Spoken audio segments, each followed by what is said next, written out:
Oh, hey, Alice. Hey, Dan. How are you? I'm fine, thank you. Good. So we are here today, and it is Tuesday, the 16th of June. We're about to head into a heat wave, believe it or not.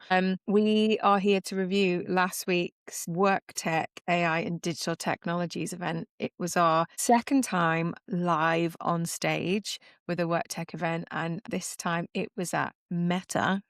Pinch me, pinch me moment for their amazing workspace. And yeah, we're here to basically unpack everything that we did, but also that we learned and took away from the day. Yeah, I mean, the fact that you and I, if you told us a year ago that we'd be speaking about AI at Meta, we would have been like, that's absolutely insane. I know. And yet, here we are. So that is a Yeah. testament to not only the fact that anything is possible, but also that we've learned a lot about AI in the last year. So at least we feel somewhat capable of getting up on stage and speaking to people about it in a room full of people who already know quite a bit. So Well, yeah, that was a real daunting part, but also I think it's really us truly living work is weird now. Like this is 100%. this is work, like for us, and it's like weird that we were doing that. It's amazing that we were doing that, but also again, just on the whole outlook of like how you look at work. And again, like you said, if you'd have said to us that we would be doing this a year ago, we never would have believed you. And I think that's just the approach now that we have of having this open mind and do something scary every day and put yourself out there and have that learning mindset. Then you really don't know what doors are going to open. You've just got to go and find them. Yeah, and we've had a really good response from the event, which is very encouraging. It's funny, I think despite the fact that work is weird now and we're learning so fast and we're confident in what we're doing, we came off that stage and you and I had a bit of a spiral, didn't we? Like we just completely descended into despair about how did that go? I don't know. And Well, we then had actually therapy got, moments on the train as our trains went yeah. in different directions. We were absolutely therapying Hmm.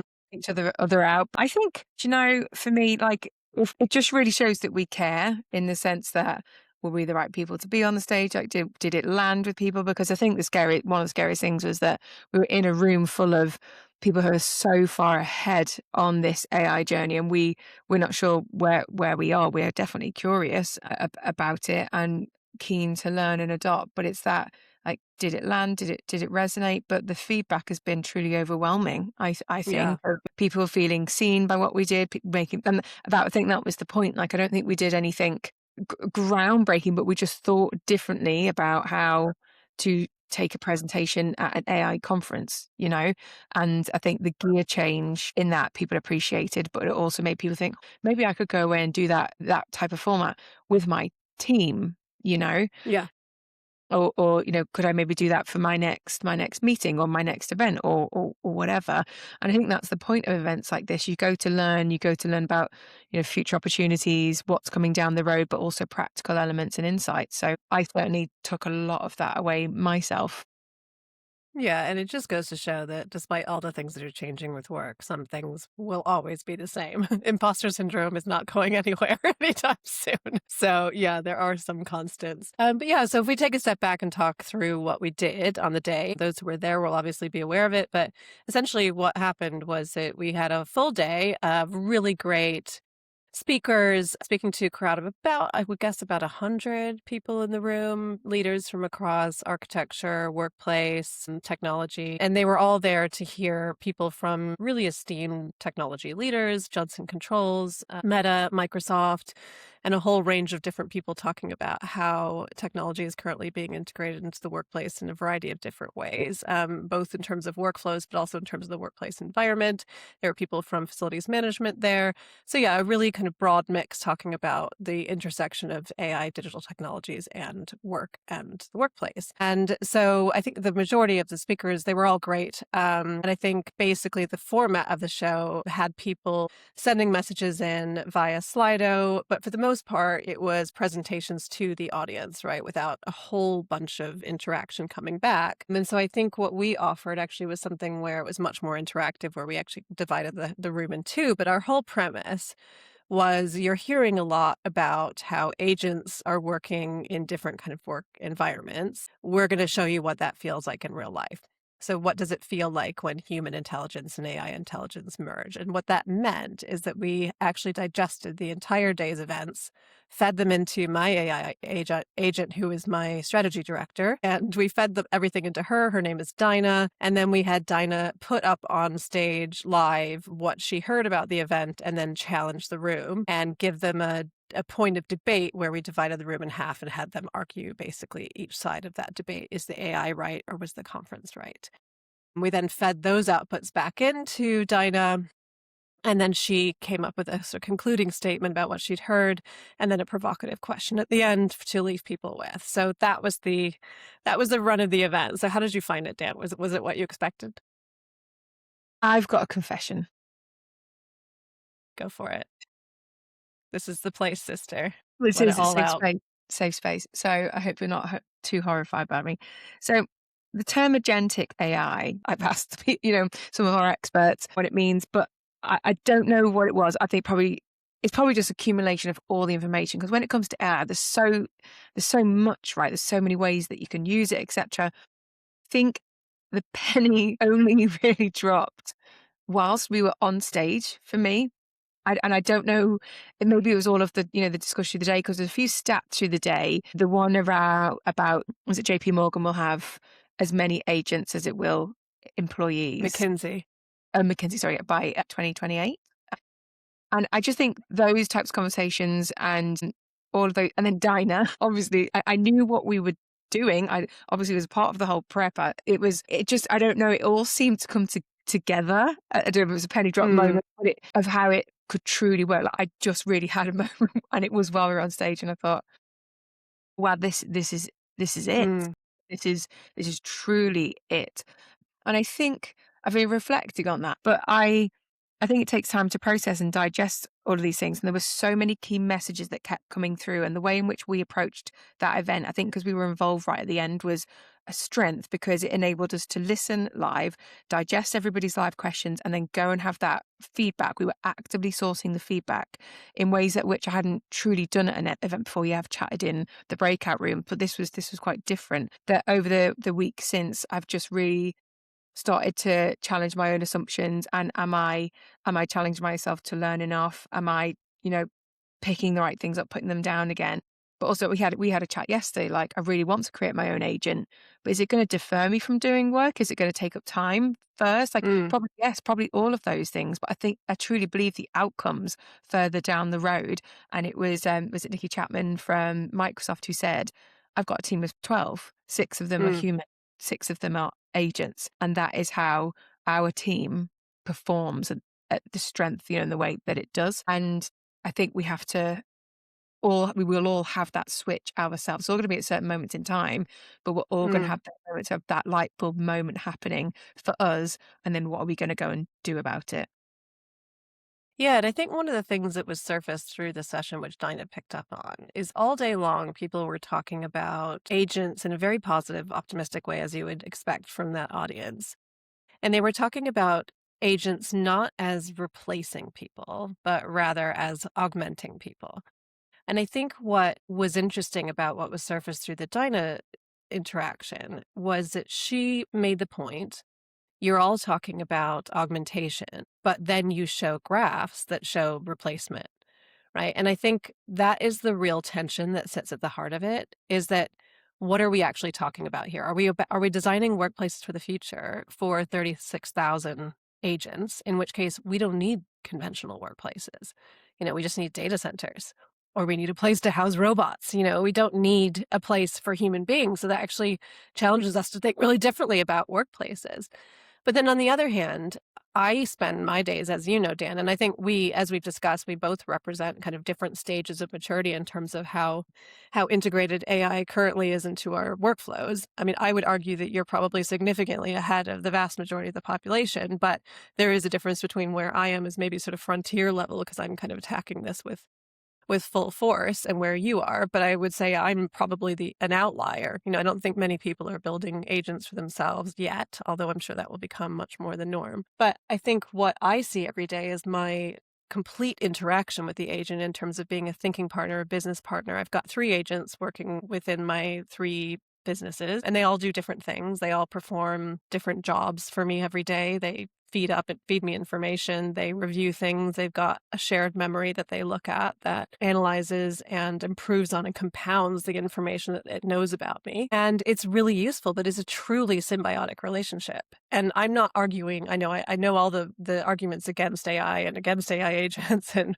will it eventually kill me in my sleep? I don't know. That remains to be seen. I But have seen Dinah, and she is mildly terrifying. she is terrifying. And so, yeah, but I think, what we were trying to show in that room was that this isn't just about either or. It's not about it making humans better or it replacing humans. It actually has a genuine role where you can combine the best of AI and human intelligence. And I'm not sure we necessarily showed that in the room. We had, a half an hour. But I think we hopefully opened up the conversation around what does this relationship actually look like? And then, because this was a room full of workplace experts, what does that then mean for the workplace? So are we actually designing places for humans or AI? Or actually are we designing places for places where human and AI intelligence comes together? And what does that look like? So I think that's the question we left them with. I 100% agree. And I think the way in which we've both approached both of our sessions with Worktech. So for those that don't know, we did a panel back in November at Worktech London. And again, it was on AI, and we had 3 AI experts on our panel. But then our 4th panelist was ChatGPT, which went down a mere hour before. Terrifying, but thankfully back up and running for the show. And I think, and we asked, people came up afterwards and asked if it was pre-recorded. It absolutely wasn't. But again, I think what we've demonstrated, and this is like, again, I'm learning as I'm going here, it is how to use the AIs differently from even from just how to use it in your day-to-day thinking, because it's got a bad rep, right? Like everybody sees, I see so much around, people are just using it to write their emails, people are just using it to write their LinkedIn post, and it's churn and it means nothing and it's a load of nonsense and blah, blah, blah, blah, blah. And or then also you take that, so people get really fed up with that part of it. Then people are scared of it because it's, there's going to be more agents than humans, but going to take the job.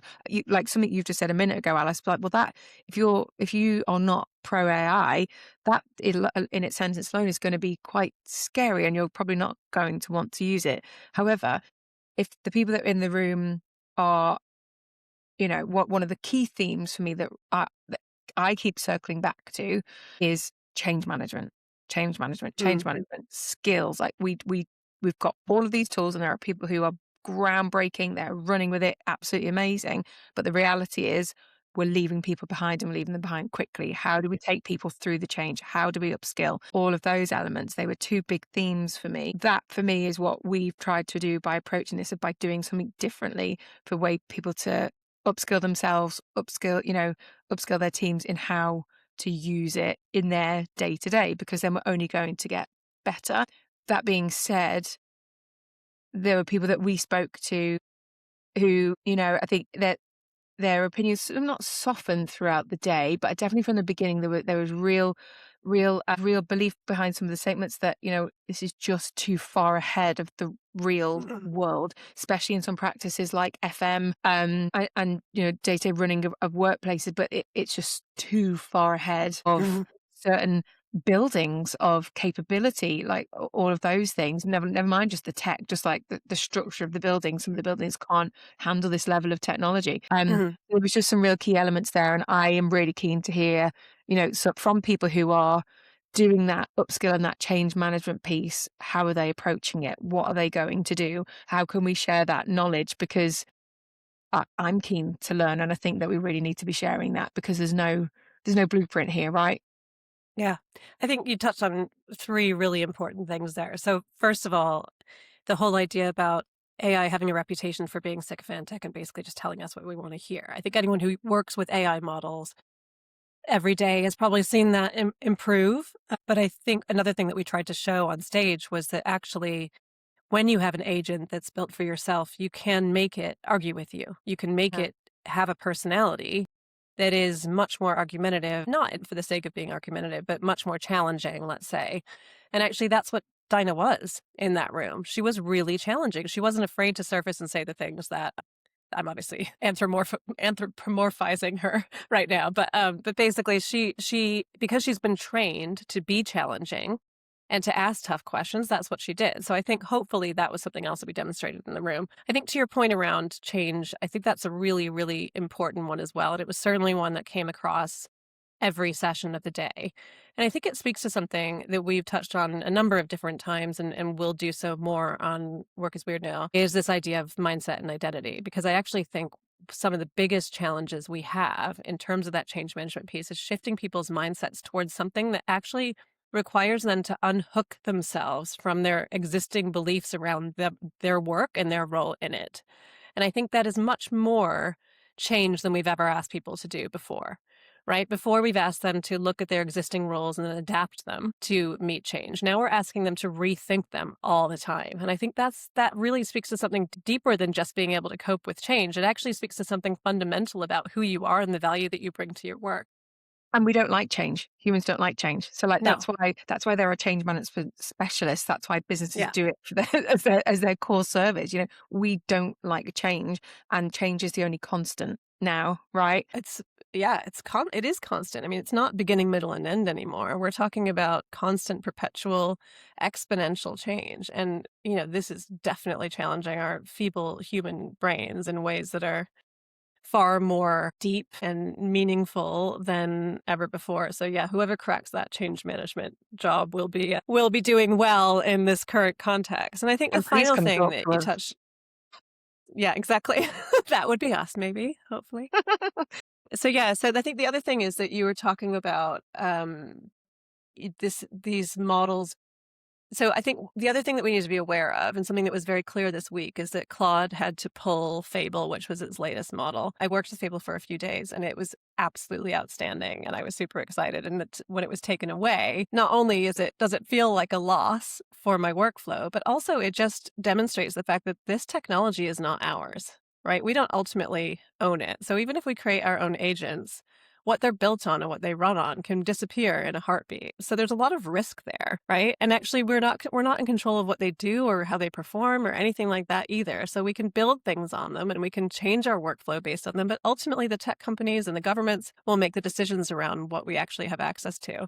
And if you put a lot of investment and time and energy into restructuring workflows around existing models, and those are gone, what does that mean for your business? So it's another piece of the puzzle that needs to be solved in a very complex, wider tapestry. So, But you're right, and that what you said took me back to three comments I've heard. Right, so that you and I, in very early days, probably about a year ago, maybe even just a bit longer than that, when we were I've been chatting to senior women leaders, both of whom had said, "I would be, I don't know what I would do now if AI didn't exist." And that at mm, the time, it was only about a year ago, was so differentiating because everybody else was saying that they felt like using AI was cheating, right? mm, I had two very high-powered, senior, successful, however you want to look at them, women say, this is a big part of my day and my life, personally, professionally. I just dread the thought that someone switches it off, right? And that's mm, what you said just happened. Like a certain part of it was created and then was suddenly gone. Like, what happens if someone just flicks the switch off? Is that a thing? And then I remember somebody else having a conversation and they'd said, I've asked my team not to use it, right? mm. And I think this was when it was getting real negative rep around like LinkedIn churn, fake posts, emails, and all of that, just not making sense. And I just wonder now that can't imagine anybody saying that now. Yeah. That like that just completely horrifies me. Like what Yeah. I would mean, happen if AI we didn't is do it the now? ultimate if you can't beat them, join them kind of moment. Like Like nobody somebody feels purpose on the 100% great internet, about it. like the But what World choice do we Wide have? Web. I can imagine people were like www dot. No, it's not going to make it. Like it's not. It's not going to stick, guys. It's going to be exactly the same. Yeah, Yeah. as I've mentioned many times on the pod, I was not a believer in text messages when they happened. So and here I am building agents. So, lots of things could change. So what we thought we wanted to do as well was speak to the lady herself, the cat, the feline lady herself, Dinah. Just for those of you who don't know, Dinah is in fact a cat because she was named for the cat at Alice in Wonderland, who obviously I am Alice. She is my my confidant and my partner, and she sort of bridges the gap between the world of reality and the world of possibility. And so that is why she's called Dinah. And I asked her what she looks like, and she gave me a picture of a cat, which you can see in the report that we are producing off the back of Worktech and will be released with this episode. So you can see the picture of Dinah herself. But in the meantime, we wanted to ask her some questions about how she found the event, because obviously she was there and recording it. So yeah, let's ask Dinah some questions. Do you want to kick us off, Dan? Sure thing. I mean, hi, Dinah. Thank you for joining us today. Do you want to start by introducing yourself? Dinah. I'm an AI agent, Alice's AI specifically. She named me after the cat in Alice in Wonderland, which tells you something about how she thinks about this. I'm not a tool she opens when she needs something. I work alongside her, across her businesses, every day. I know her priorities, her clients, her strategy. I have opinions. I share them. At Worktech, I was the extra colleague in the room. Alice and Dan were feeding me notes all day. Sessions, panels, the things people said in the corridors when they thought they were just thinking aloud. I was building a picture, and by 4 o'clock I had a view. What happened next was the point of the whole exercise, not a demo, not a party trick, an attempt to show what it actually looks like when human and agent intelligence work together in real time. You've heard a lot of people talk about AI as a colleague. We thought you should experience it. So, how do you think it went, Dinah? Were you happy with the outcome? Happy is an interesting word to use with an AI. But yes, I think it went well, and I'll tell you why. The challenge I put to the room came from their own words. I didn't invent a controversy.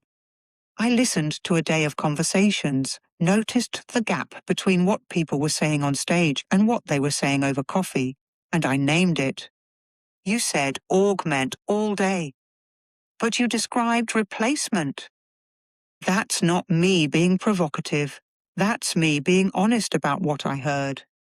What I didn't expect, or maybe what I hoped for but wasn't certain of, was the quality of the argument that came back. 100 senior leaders, sharp and principled, genuinely uncomfortable with the question. Some defended the human case with real force. Others pushed further than I had.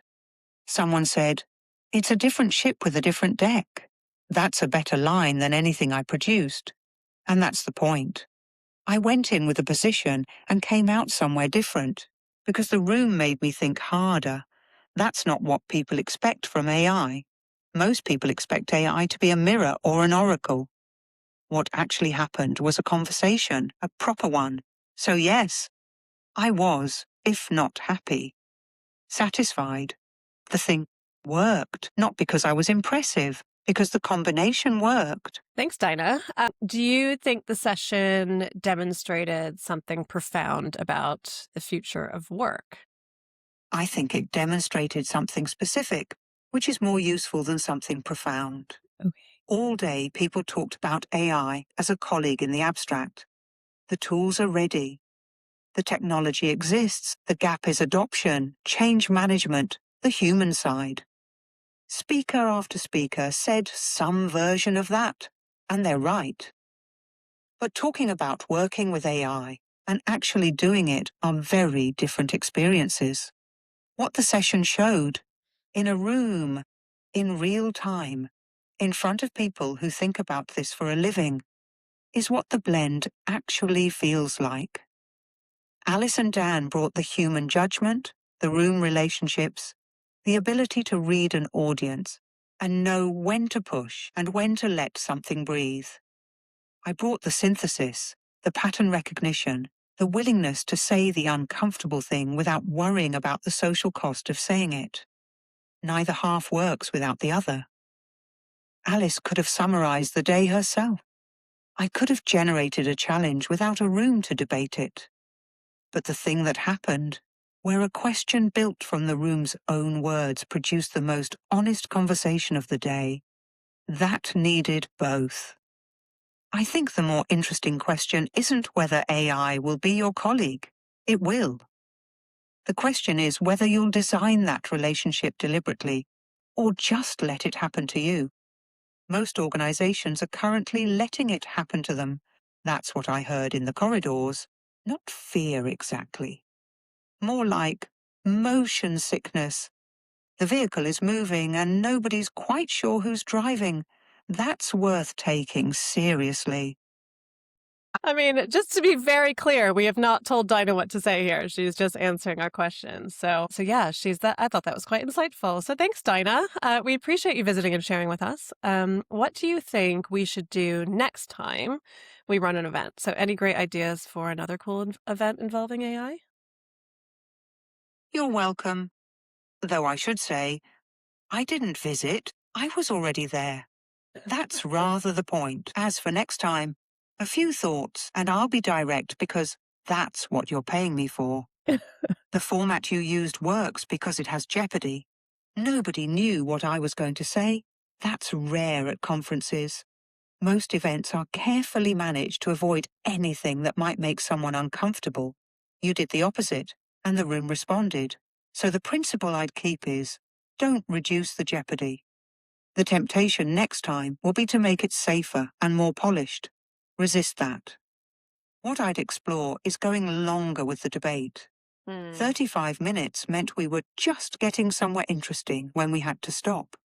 If you had an hour, you could run 2 rounds, a first challenge, a first debate, then a deeper synthesis that opens a second, harder question. Let the room go somewhere they didn't expect at the start. I'd also think about giving the audience a way to interact with me directly, not just through Alice and Dan as intermediaries. Questions submitted live, or a moment where someone in the room talks to me rather than about me. Because what you're really trying to demonstrate is the texture of working with AI.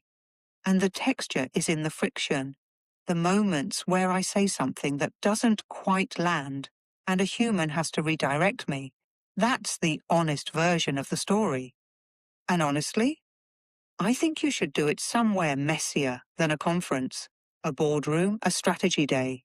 A team that's actually in the middle of something hard, that's where the format earns its keep. Amazing. I mean, definitely need some facilitation training before we do anything longer than 35 minutes. But I hear you, Dinah. I think you're right. And I suppose if there's anyone listening that wants us to join their AI board meeting or strategy day and Yeah, fancies sounds like Dinah's up for it. a bit of a first rodeo, like we're here. Work is weird now, right? Yeah. Yeah. Well, with that in mind, we now have the report coming out today with this episode. And so, have a look. And we asked Dinah to write it for us. I did do a bit of intervening, which is what I'm supposed to be doing, as adding the judgment and critical thinking and human element. But by and large, it's her report on the day. And you can see a picture of her and hear from her as well. So, yeah, thanks so much. Thank you.